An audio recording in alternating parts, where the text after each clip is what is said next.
man of St. Mark, there is one of your four signs. Each of the apostles had one of the four evangelists had these four creatures, the four fixed signs of the zodiac, assigned to them. Thus these symbols go on, and we find them not only in ancient times, but in more recent religious history. Now, after a length of time, 2160 years to be exact, the precession of the equinoxes retired till it reached the last degree of the sign of Aries. And we find the beginning of a new religion, a new concept of religion. And it is interesting that it should have arisen about 17 or 1800 years before the beginning of the Christian era. For it was at that time, according to the old tradition, that the great mysteries of the Greeks at Eleusis were brought into existence. Perhaps this date is traditional. Perhaps it is astronomical. But the fact is, it has served the symbolic purpose. For at that time it is said that at the time of the vernal equinox, always the time of greatest importance in ancient festival, the Hierophant of the rites of Eleusis came forth upon the porch of the temple, carrying in one hand the shepherd's crook, and in the hollow of his left arm a newborn lamb. And he held up the shepherd's crook and elevated the lamb to the admiration of the people. And 1800 years before the beginning of the Christian era, he cried out in a very loud voice, "All hail, Lamb of God, that taketh away the sin of the world." Now this lamb is very interesting. This is the Paschal lamb. This is also the lamb associated with the rites of Jupiter Ammon, the ram-headed god of the ancient Egyptian, Latin, Greek peoples. Also, this was the ram's horns upon the forehead of the crown of the north and south of the ancient Egyptians. This was the scapegoat of Israel. And here also we have the offering of the lamb as an offering to the Lord in the sacrifice of Isaac. We have also many references to the blood of the lamb, purification by the lamb, the heart of the lamb, the Angus Day. And we find the rites and rituals of the lamb and the symbolism of it, Jason and the golden fleece. For the golden fleece was the symbol of the curtain of the mysteries. And this was the wool that was pulled over the eyes of the unworthy. The symbol of secrecy, the symbol of ritualism. The search for the golden fleece was man's search for truth. Here is the lambskin apron of the ancient Masonic guilds of operative masonry in the Middle Ages. Here are many, many symbols dealing with the mystery of the Lamb. And then there came a time when again the equinox continued in its precessional motion, and the sun, at the great moment of the equinox, moved from the first degree of the sign of the Lamb to the last degree of the sign of the fishes. And when this happened, it entered into the sign which is ruled over by two small fishes. And here we come also to one of the most important points in the entire system of astronomical religion. And that is that the sign of the fishes is the last sign of the zodiac. The sign of the ram is the first. Now someone will say, why? How are you going to divide a circle into first and last? By what strange figuring did men come to the conclusion that Aries was the first sign? The answer goes back to the Vedic researches of India. For it is said that at the beginning of another great age, that lasts much longer than the Platonic year, that at the beginning of a very great cycle of 4,320,000 years, that the original first point of a great cycle of time is established by the conjunction of the 5 planets and the 2 luminaries in one sign. This can only occur once in a vast cycle of mathematical calculation. And the last time that the seven met together was in the sign of Aries, by which another great cycle of calculation was established. They will then separate as now and move at various orbits and times through all the different parts of the heavens, forming innumerable combinations of themselves. And they will ultimately meet again. And in the next time that they will meet in the same element, one sign removed. In other words, Aries is the element of fire. But they will not meet in Leo, which is the next fire sign, but in Sagittarius. So the next great cycle will begin with the conjunction of the 5 planets and the 2 luminaries in Sagittarius, and that will measure another great cycle of world development. Within this cycle come the great yugas, the 4 ages which were known as the gold, silver, iron, and bronze ages of the ancients. All these things were mathematical, astronomical phenomena. But for the present moment we say that the sign of Aries is the beginning, and the sign of the fishes is the end of the zodiac. Thus these two come together to form an interesting symbolism. And the sun god, or in this case, John on Patmos, describing the mysteries that were celebrated there, the Phrygian rites, causes the great being of the Phrygian mysteries to say, I am the Alpha and the Omega, the first and the last, the beginning and the end. Now this also has very great interest, because of 2 symbols particularly associated with Christianity. One is the fish. The first symbol of the Christians was a fish. And in Rome they recognized each other by drawing the shape of the fish upon the sand. The name for fish was an acrostic on the name for Christ. St. Augustine says that Christ was a fish broiled for the sins of man. It's a very interesting symbolism.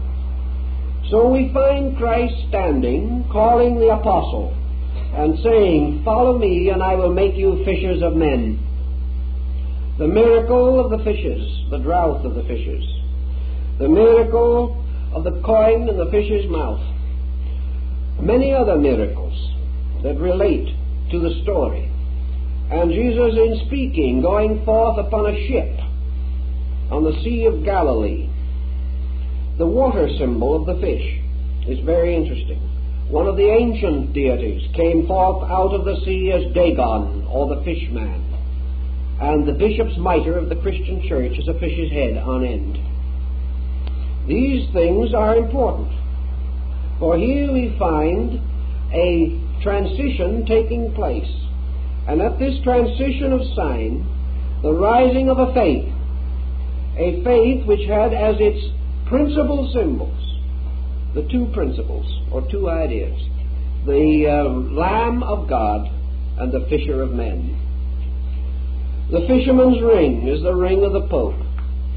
The symbol of the papacy was the great fisherman, named from Peter, who was referred to not very long ago in a book called The Big Fisherman. He was the fisher of men, and this was the symbolism. Now if you look in your zodiac, you will find that directly across from the sign of the fishes is its opposite. Each sign has its opposite, there being 12 signs. And the opposite sign to the fishes is the sign of Virgo, the Virgin. And the Assumption of the Virgin, the feast of the Assumption of the Virgin, takes place when the sun, the symbol of the principle of life, is in the sign of the Virgin. It's a very interesting parallel again. Now the Virgin in ancient times was Ceres or Cori, the mother who was always still a virgin, because she brought forth immaculately the food, the earth, the grain, the flowers, the trees. Everything was born from her, but she was still the mother of mysteries, the eternal Virgin. She was Isis, the mysterious being whose veil no man could lift. And this symbol in ancient astronomy carried in its arms either a sheath of grain, as Corey did, or sometimes the loaves of the Passover, or the unleavened bread. So we have an interesting thing. Jesus, the sun entering the symbol of the equinox and the sign of the fish, performed the miracle of feeding the multitude with 2 fishes and the barley loaves, and there were 12 baskets of scraps left. Again, the circle of the Zodiac.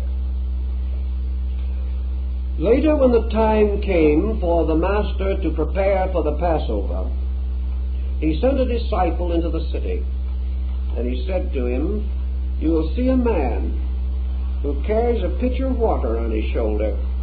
Follow that man. When he enters into a house, go in likewise, and go to the upper room and say that your master wishes it to celebrate the Passover." Who is the man with the pitcher of water on his shoulder? He is the Egyptian deity Canopus, the waterman. He is also Aquarius, the water bearer, always represented in the ancient system of the Zodiac as a man carrying a pitcher of water on his shoulder. He carried that pitcher of water long before the beginning of the Christian era. So the sun, moving on, goes into the new age, or the age that is to come, to celebrate again its passing over in the sign of the water bearer. Of course, the sign or the ritual of the Passover is the passing over of the sun at the time of the equinox.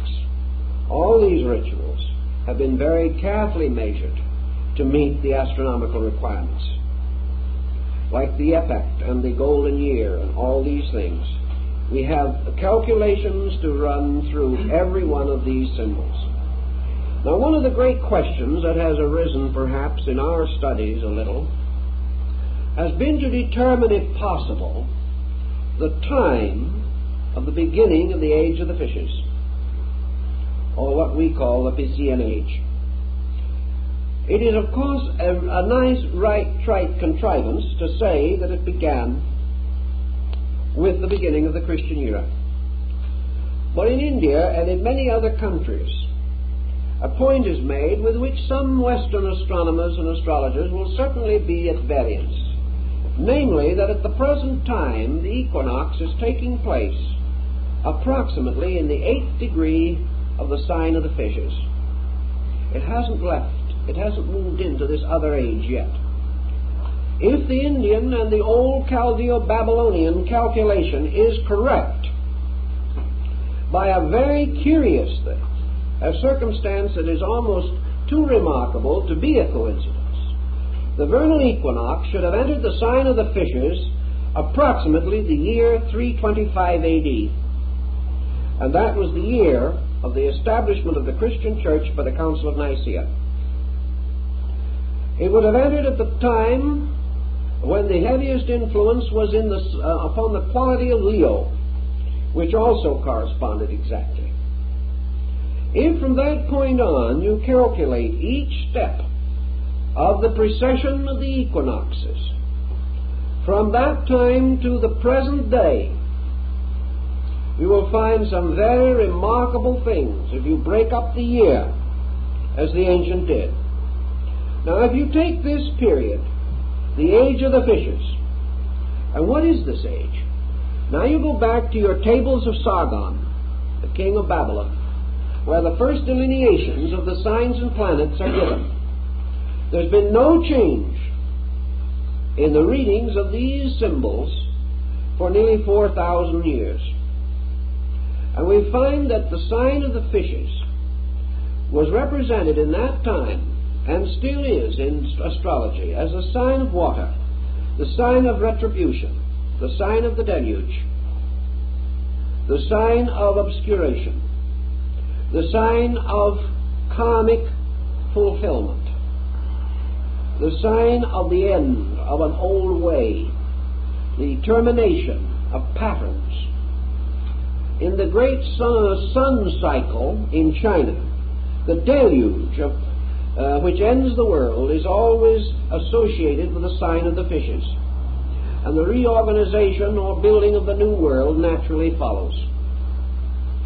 But in this constellational diffusion, if we observe it carefully, there is a strangely psychological relationship between the key words of the sign of the fishes and the strange state of our world ever since this strange equinoctial occurrence took place. The obscuration, the hiddenness, and at the same time the strange spirituality which is associated with this sign, the mysticism, the inner and deeper yearning and longing, the age of the ministry, the age of the struggle, the strife, the pain, the problem, the winding up, the paying off of old debts, the completion of work left unfinished. And in many ways that is a bit typical of the situations we find ourselves in. Now, as we say, we have about 2160 years to work with from the beginning of this cycle. And if we do assume for a moment that it could coincide with the Council of Nicaea, which was the formal creation of the Church, and we know that from the time of this council on, the integration of the Church took place. It became a religion. Prior to that, it was a group of scattered communities without leadership or organization. If we add 1/2 of the period of that cycle, if we divide this great period of 2160 years right in half to divide the age into a positive and negative half, where does the half line drop? It drops approximately in the year 1400. In fact, it drops a little closer than that. It drops almost identically on the exact date set aside as the date of the Renaissance, the great change in our world, the beginning of the modern world as we know it, the moving from the negative half of the sign to the positive half. We break down the sign step by step, and we find everywhere that these major cycles hit exactly with the prominent dates in the cultural and moral and spiritual growth of our peoples. And it seems very possible that this was the basis, this study of the great Platonic year was the basis of the fortunate long-range predictions of men like Nostradamus, who could not have worked it by the ordinary methods that we know, but only by the great precessional motion. Now, from all this we come to many other symbols. And I think there is one that is fascinating enough to give a little thought to. During this period that we call the medieval world, there lived a very interesting and kindly old gentleman who is known as the Venerable Bede. He is called venerable because he was on his way to canonization, but he never got any further than the first step, by which he became venerable, as one of these terms that precedes full canonization. Now, the Venerable Bede was a very pious soul, and he had a great sorrow in his heart, something that he just could hardly bear, and that was to contemplate the motion of a pagan heaven over a Christian earth. Here were all the constellations, here was the Argonaut sailing off, here was Cetus the great whale, here were all these symbols, Hercules and Pegasus and Ariadne and all this, all moving over a perfectly respectable Christian commonwealth. It just didn't seem right. So the Venerable Bede decided to Christianize the heavens. And he did it. And we have in the library 2 very beautiful astronomical charts, very large ones, original prints from the Middle Ages, in full color, showing the Christian universe. He did it very simply. He simply took the various constellations and transformed them. The Krator, or cup of the Greeks, became the Holy Grail. The 12 signs of the Zodiac became the 12 disciples. Nothing could be simpler. Cetus, the great fish, Leviathan, became Jonah's whale. And the Argonaut kept on sailing as Noah's Ark. all these symbols were perfectly fitted together. And the result was a great success. But suddenly everybody stopped in their tracks. Somebody had let the cat out of the bag. Actually, the symbolism proved the common origin of both groups. Actually, these symbols that were put in the place of the old were the equivalents in a new faith of identically the same principles. So everybody hushed it up and forgot about it until the French Revolution came along with still a different idea, and the situation has lapsed back, waiting now for another revolution on the part of scientists who probably will want to change all of these because they can't stand the superstitions of any group. So that now you don't speak about planets, speak about signs, you speak about so many degrees of right ascension. It's so much less personal and so much more scientific, but it comes out to the same place. Also, astrology is now giving way to a kind of new science which is going to be called cosmography or something of that nature, in which they are going to do something that was never heard of before. They're going to consider the possibility that the heavens influence the earth. But they're going to do it with a new name, and the right man is going to discover it, which is very, very important in our times. But this concept of the universe, again, shows much that tells us of the old ways and of the old concepts and rites. In the old days, the initiation rituals of the temples always followed in some mysterious manner this astronomical pattern. Apuleius, for example, in the Metamorphosis, describes his own initiation into the mysteries as far as he can. Then he says that to preserve his vows he must be silent. But he does explain that at one degree or part of the rite, this candidate is enveloped in a blue cloak covered with stars and constellations to indicate that he is being lifted up into the higher parts of the universe. Apuleius also tells us that in one of the degrees of the mysteries he beheld the sun shining under his feet at midnight, which is a very interesting point, looking very much as though somebody knew something about the astronomical theory, because theoretically at midnight that's approximately where you might expect it to be. Also, he describes the rituals, and he follows very closely the description given by Porphyry in his Cave of the Nymphs, which is an interpretation of one section of the Odyssey of Homer. And he describes the cave of initiation, in which you descend under the earth and come into a room, the ceiling of which is made to represent the sky. And there are two entrances, one on each side, and you descend a set of steps. You walk across a common ground and ascend out to another set of steps. And the point of entrance into this underworld is called Cancer, and the point of exit is called Capricorn. And the adventures, wanderings, and terrible experiences of the candidate seeking initiation represents the motion of the sun through the signs Leo, Virgo, Libra, Scorpio, and Sagittarius. Now, if you can imagine placing Cancer at one gate and Capricorn at the other, and going down now to the point between them, you will find you have sort of tipped your celestial globe so that now the bottom point is represented by the sign of Libra, which is now between the two. Cancer, Leo, Virgo, Libra. Scorpio, Sagittarius, Capricorn, you're out.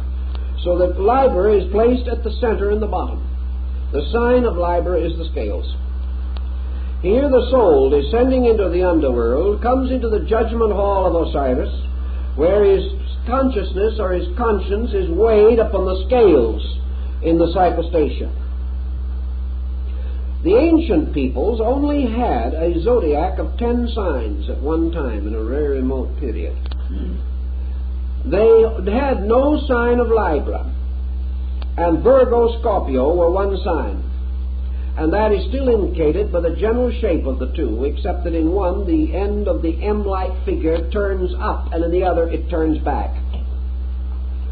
Now, at the time of the so-called fall of man, it was believed that the signs were divided and Libra was inserted between them. There is a very ancient doctrine about that, increasing the number of the signs to 12. But the sign of the scales placed in the judgment hall of the twin truths in the temple of Amentet is at the bottom of this V-like pattern of the descent of man into judgment or into generation.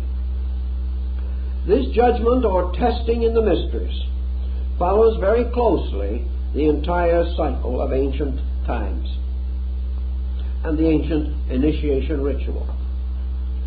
Now, there is also a very interesting story relating to the human embryo.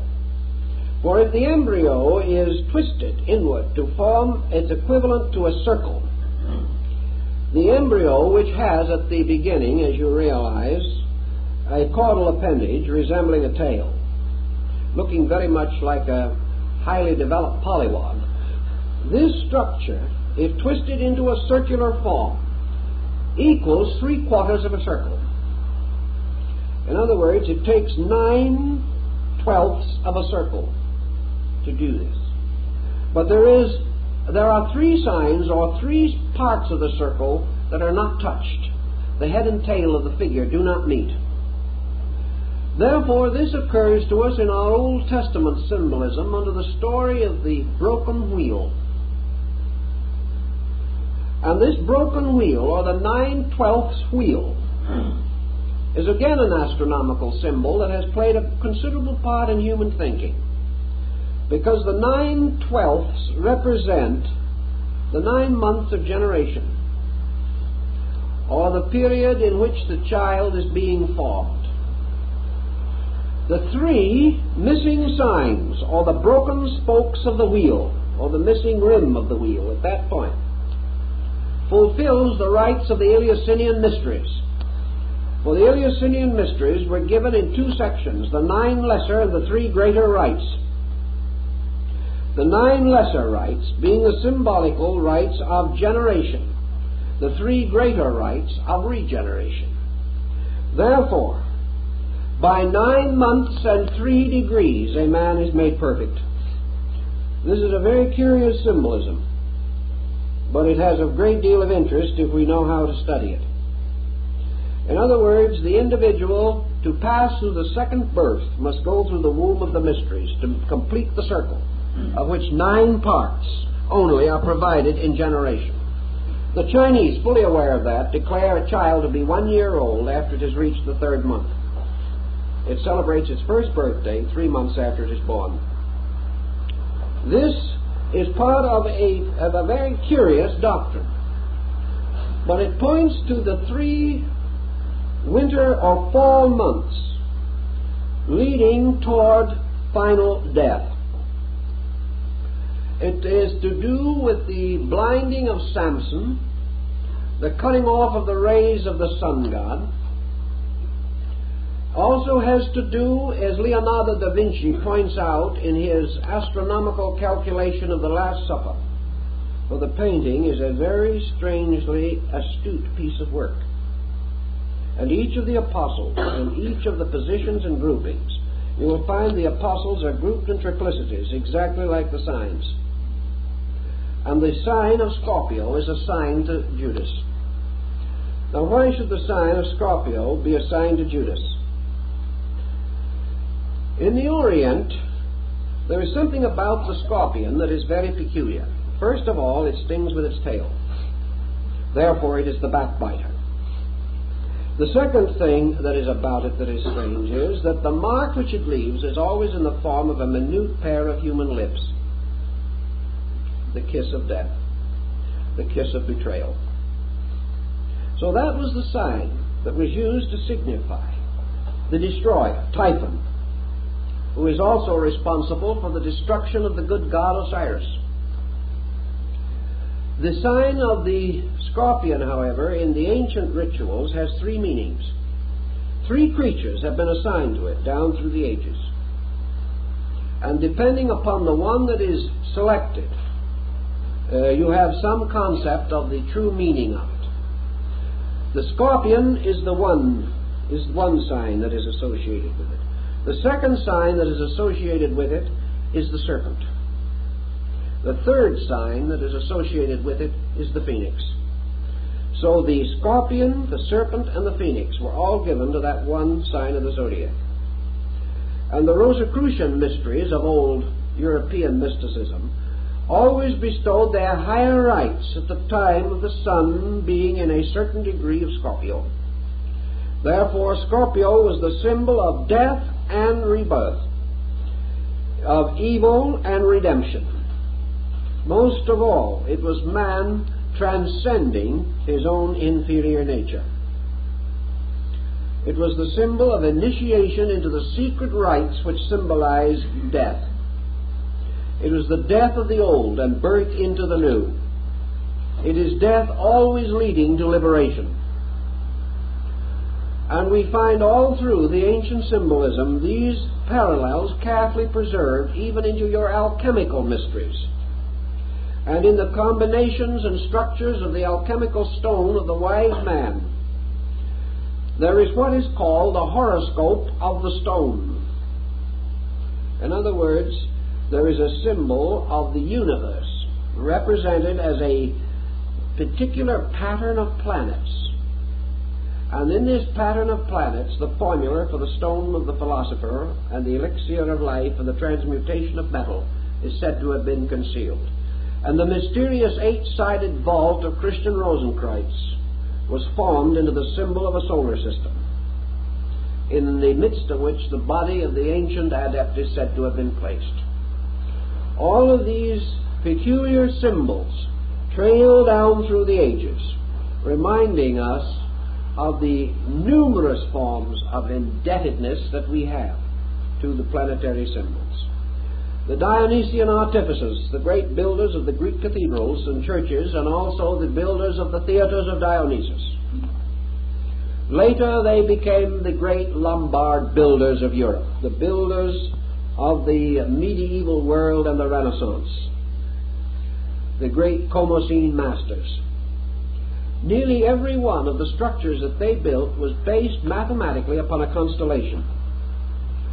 Caesarino, in his edition of Vitruvius, the great master of architecture, shows how the modes of architecture were based upon the great constellational patterns, and that the temples of the gods were built according to the stars of the constellations in which these gods were said to be enthroned. A very elaborate and involved system of architecture rose, therefore, from this same consideration.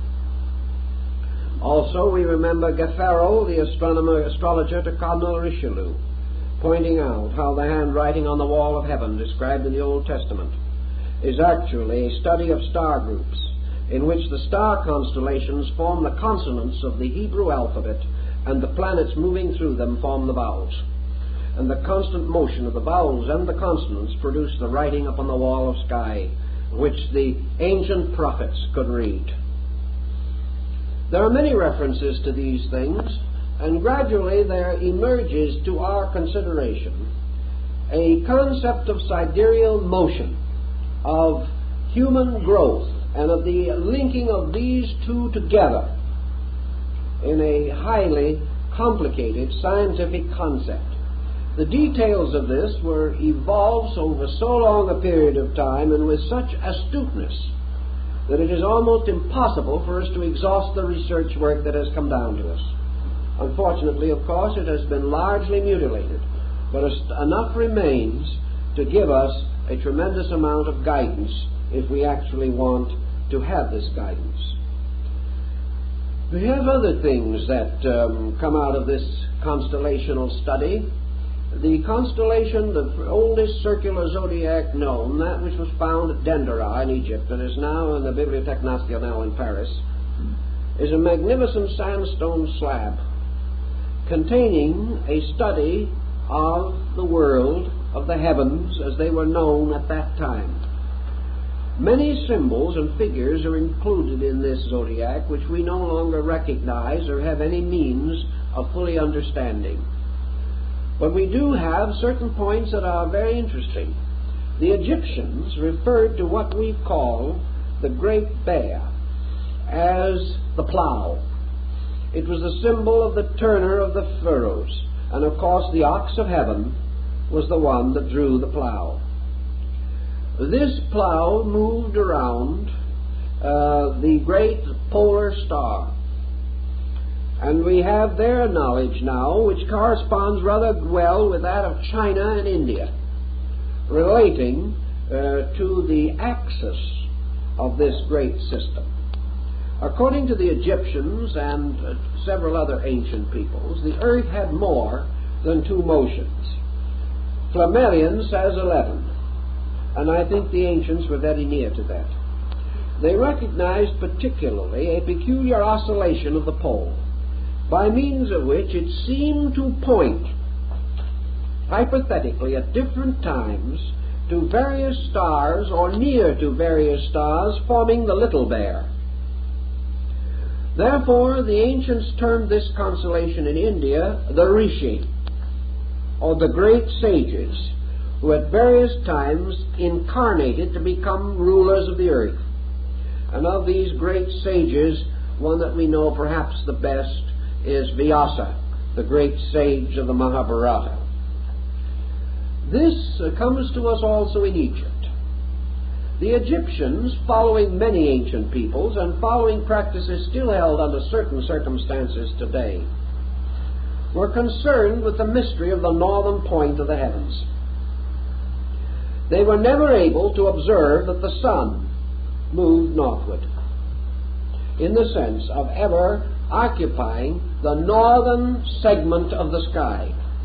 It came nearer or further, but never did it do in the north what it did in the south, as far as their visual awareness was concerned. Therefore, the northern hemisphere, in the Egyptian ritual also, was represented as the direction of darkness. In the ancient temple, there was a gate at the east, west, and south, but no gate at the north. Now, as a result of that, it has been held that people believed that from what the Greeks call the Hyperborean, or the area or region north of the winds, Hyperboreus, that from this region came only frost and snow giants and monsters. The Egyptians, however, did not do it that way. They had a very interesting astronomical outlook on it. Measurements have been taken to study the glyph used in Egypt as the symbol of the great gods, particularly the abode of the great gods. This is always what appears to be an inverted bowl or a half circle turned upon a straight line. In other words, the bowl bowls or bulges upward, forming a half circle. This is a boss, mountain, or raised place, and through that streaks a line like a vertical, not quite vertical staff. It is off the vertical, and at the upper end of that staff is a little flag symbol, just like a little banner, a quadrangle, apparently of cloth or something. The sign of a deity was always the staff with the flag, probably because in those days great and honored persons were accompanied by bearers of devices, heraldic symbols, much like the knight errants of the Middle Ages. But the thing that has always amazed students of Egyptology is the reason why in the abode of the great gods this flag staff cuts at an angle into this mountain or this mound. So somebody, for no good reason, perhaps it was Lepsius or one of the other early Egyptologists, began to study the inclination of this flag. And he examined a number of instances of it in great monuments. Of course, you can't be certain in hastily written documents by comparatively poor scribes, but in the great stone carvings, in the great sarcophagi texts, and so on, he studied these things, and he found this was always the same. And he measured a little further, and he found that it coincides exactly with our inclination of the Earth's axis. What is it then? This mountain and this flag represents the North Pole,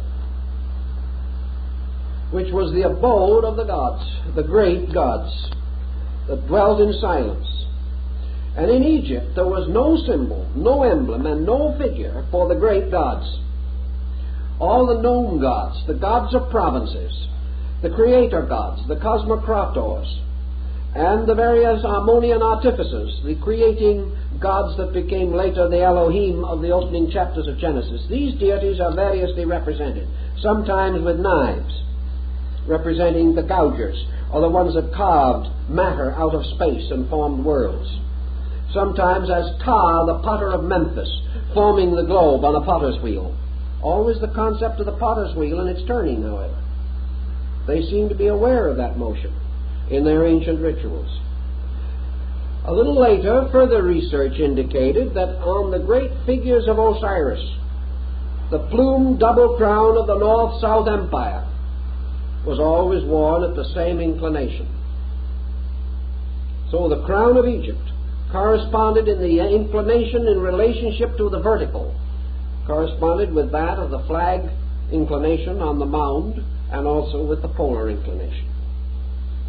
So here was an adornment, a symbol, tying to another principle, the principle of the pole and the polar mountain.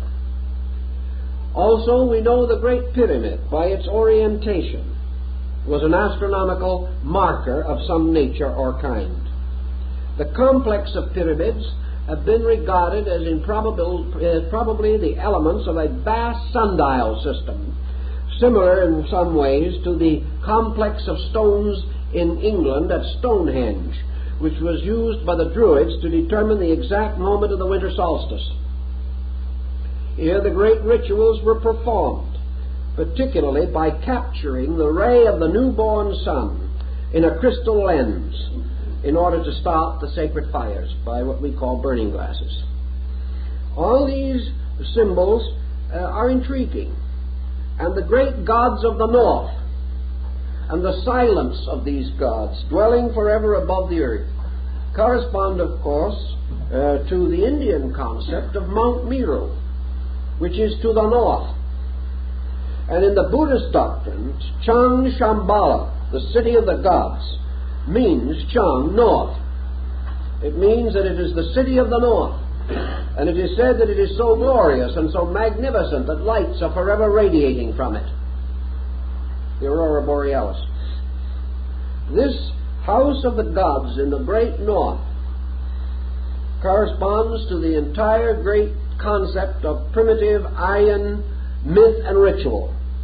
The ritual brought down from India along the migrations of the Aryans down the Indo-Gangetic plain long, long ago. Nor can we say that other peoples were not aware of these things. In your Central American complex of cultures, your pyramid builders and so on, you have great consideration given to the north and to the mystery that is hidden there, and the recognition that it has to do with the secret source of the universe, the great darkness from which light came. Because in all these systems, the great sun globe is always the child of heaven, the symbol of the first and only begotten of the veiled mother who is space, whose mystery no man can solve. The sun gods then go into their infinite diversity of activities. But always the sun god is a child of fatality. And we have another interesting group of legends arising which are called the myth of the dangerous child. This is the child whose coming is predestined and looked forward to by the wise, whose birth darkness attempts to prevent by despotism, who finally rises triumphant over his enemies, becomes the ruler of his kingdom, is betrayed and dies, and is buried at the winter solstice. Buried, as the ancient legend tells us, over the brow of a hill. And here he remains until by 3 degrees or 3 days or 3 signs he is raised again at Easter. And this great cycle goes on and on and on. The cycle of the religious mystery of the sun divinity. Many times we find the solar face also. Among the Peruvians and among the peoples of the great South American complex that finally came under the control of the Inca chieftains, Viracana, the god of the air, was worshipped by kissing the sunbeam. All you did was face it and kiss the light, and that was your adoration for God. The symbol, the supreme symbol in that area, was the great golden disk of the sun. And the story is told that it was a disk of solid gold and jewels 11 feet in diameter. And when the conquistadors under Pizarro divided up the spoils, one of them got this sun disk as his spoil by a throw of dice, and a few moments later lost it to another soldier by another throw of dice. That was the way things were done in those days. But these people undoubtedly recognized the same basic concept. Their rites and ceremonies and what we learn of their religion shows that they also based all of their calculations upon the sovereignty of the solar power and its great journey. This is the dangerous journey of the sun, the hazardous journey, which is beset by all manner of problems, like the journey of Siegfried down the river, the great Rhine journey, that leads him finally to the house of the Gibachun, where he is betrayed and killed by Hagen, the symbol of winter, the dark one. These different emblems, and we find them everywhere, also show in the Maya complex. On the Casa de las Monas at Chichen Itza in Yucatan, the so-called House of the Nuns, there is over the doorway of the ecclesia, or small chapel, the great one, Itzamna, the Lord of the Mysteries, he of the azure plumes of the bird of paradise. And he is seated in the solar egg, surrounded by rays of light going in all directions. He is the great one whose tabernacle is in the sun. Beneath him spread out the ancient Myra glyphs for water. Around him clouds and lightning. But he is the great solar one. Now later, from him, by an immaculate conception, by the Virgin Xochiquetzal, was born Quetzalcoatl, the feathered serpent, the symbol of the sun's path and also of the same mysterious modes of the lunar arc which cause what we call today the dragon's head and tail in astrological research, the motion of the lunar orbit. And this great deity, Quetzalcoatl, was the good god, the sun god. He wore the bonnet of the Quetzal plumes, which was the symbol of the solar light rays, the feathers going out in all directions. For the Quetzal is the bird that is born of the sun, and when the time comes for it to die, it flies back to the sun. And the Quetzal, like the thunderbird of the American Indian, is just another phoenix. And this again is the symbol of priesthoods, the symbol of the wise ones, or the sun gods, the sun-born ones, who are the keepers of the ancient mysteries. And this Quetzalcoatl served his people well, brought them out of darkness and ignorance. But finally there came from the south the evil one, the red-mirrored god Tezcatlipoca, the god of Mars. And this evil deity destroyed the power of the sun god. And the sun god departed finally upon a raft of serpents from the shores at Veracruz, promising to return. But this whole cycle was a sun-Venus cycle, and the astronomy of these people proves it. The pyramid of the sun at Chichen Itza is an absolutely correct astronomical representation of the year. There are just as many steps on that pyramid as there are days in the year, and so on. All of these buildings astronomically built and oriented. And at the apex of the year, in the high point, was the temple to the deity. The deity itself represented by the feathered serpent or the dragon. And the feathered serpent again, the symbol of the year, as in the Mexican calendar, where all the divisions on the calendar stone the months of the year, are placed as scales upon the body of a serpent. Thus every part of this mythology, and it is this same serpent, which is Python, which is slain by the sun god every year, when he overcomes the year and becomes master of life, or the keeper of the year. And every year also at the end, the year destroys him, and the new sun god must be born. So out of all of these concepts, perhaps you will have some general idea of the part that astronomy has played in religious symbolism.